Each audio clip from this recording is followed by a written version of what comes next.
10 päeva tagasi sain issandalt hoiatava, korrigeeriva sõnumi.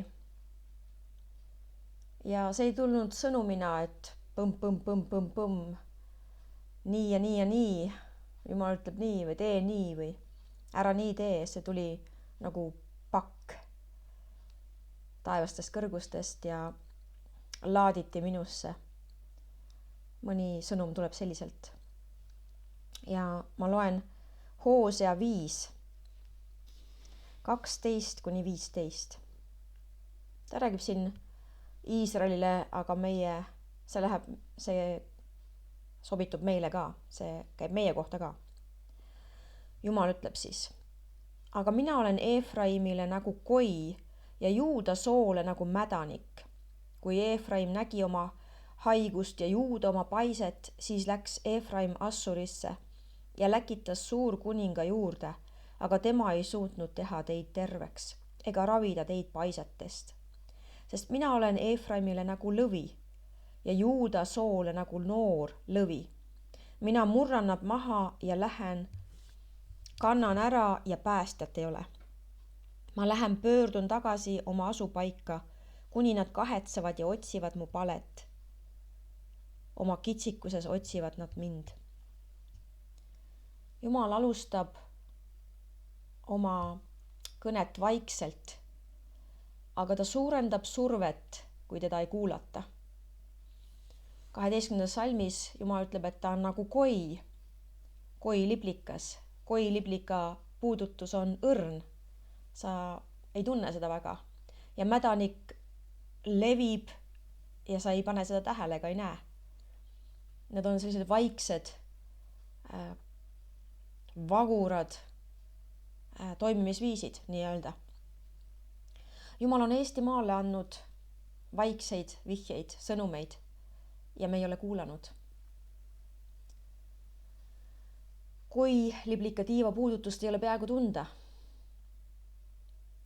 Jumala hoiatused on alguses vaiksed, mitte dramaatilised, peaaegu märkamatud. Ja niiviisi on Jumal Eestimaal tegutsenud. Aga me ei ole tähele pannud ega reageerinud. Hoosea 14 salm ütleb, sest mina olen Efraimile nagu lõvi. Lõvi on natuke tugevam kui koiliblikas. Koiliblika puudutus või lõvimöire on erineva tugevusega Jumala hääl või Jumala toimimisviis. Kui vaikseid hoiatusi ignoreeritakse, muutub Jumala kõnepruuk jõulisemaks. See ei ole Jumala meelemuutus, vaid järjepidev mitte kuulamine inimese poolt. Nii et me ei ole seda koiliblikat ja mädanikku tähele pannud ja Jumal keerab volüümi juurde. Ta möörgab nagu lõvi Eestimaale. Tal on tõsi taga. Ja Jumal on teatud asjadest Eestimaa kogudustes kõrini. On kogudusi, kindlasti on ka väga toredaid ja õigeid ja kogudusi, ma ei ole igaühes käinud, aga see üldine pilt on aastakümnetest, mida ma olen näinud. Et on väga palju kogudusi, mis toimivad kui hingelised klubikesed. Neid on ka vaja. Hinge nad ju toidavad. Aga on usklikke, kes vajavad Jumala vaimutööd. Ja kui Jumal on sinu elus 20 aastat tegelenud mingi teemaga ja sa ei ole muutunud ega alistunud, siis võib ta lõpuks ka minusuguse möörgaja sinu juurde saata.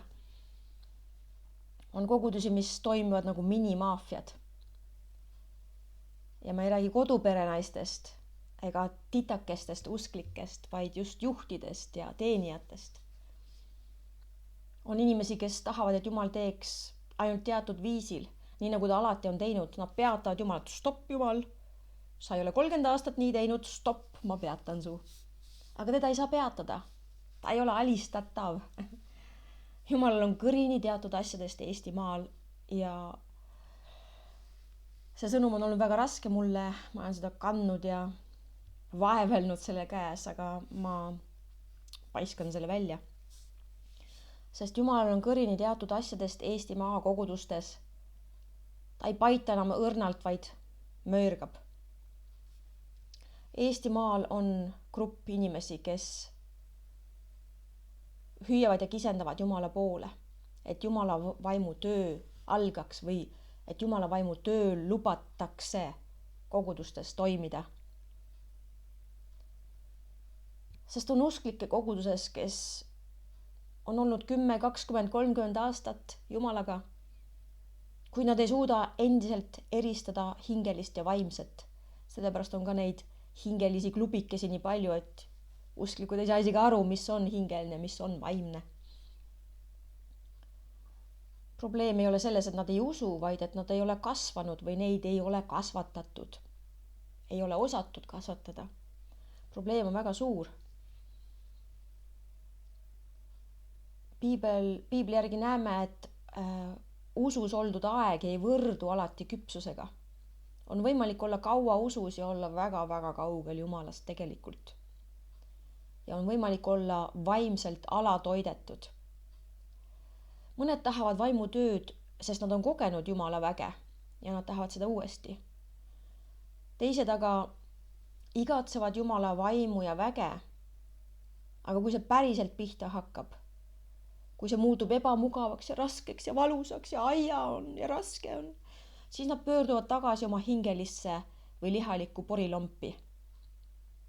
Aga Jumal ootab edasi liikumist, mitte igavest ringis käiku algtasemel. Jumal on teinud teatud viisidel, aga ta teeb uut. Kujuta ette, et su laps käib 5. klassis ja siis mingil põhjusel ta pannakse 1. klassiga kokku. Kui see 5. klassi laps tunneb ennast halvasti, tal on igav või ta tahab oma klassi tagasi, kes on siis süüdi selles? Kas 5. klassi laps või 1. klassi lapsed, et nad ei ole veel piisavalt targad või olukord ise? Sest Eestimaal on usklikke, kes kisendavad ja hüüavad, ei taha enam iga pühapäevast kitetoitu. Tahaks paksu, pealt karamelliseeritud steiki. Ja nende vaim on peaaegu koomas. Nad on vaimselt nälga suremas ja nad ei saa koguduses seda, mida nad vajavad. Ja nad hüüavad Jumala poole ja Jumal on kõrini. Salm 15 on see, mida me ei taha, et Eestimaal juhtuks. Jumal ütleb, ma lähen, pöördun tagasi oma asupaika, kuni nad kahetsevad ja otsivad mu palet. Oma kitsikuses nad otsivad mind. Ikka liiga kerge on, ei taha pöörduda Jumala poole ega eristada vaimset ja hingelist, sest see hingeline on nii mugav ja nii tore ja nii nunnu klubi tasemel. Ja kui minu põlvkond on korrumpeerunud, orjameelne ja arg, siis jääb lootust, et meie lapsed, uus põlvkond, jõuavad kaugemale. Niikuinii nad peavadki jõudma meist kaugemale. See ongi eesmärk. Ja kui mina või mõni teine on teeraja ja meid ei võeta vastu, siis ma palvetan, et meie noored jõuaksid kaugemale.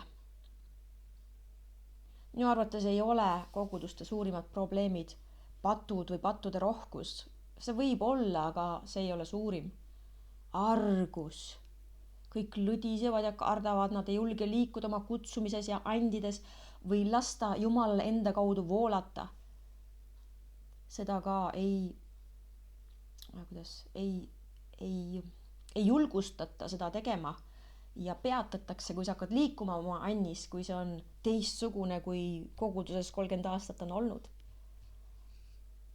Argus on väga suur probleem Eestimaa kogudustes ja Jumalal on teatud asjadest Eestimaa kogudustes kõrini. Muudame, teeme midagi. Kuulmiseni.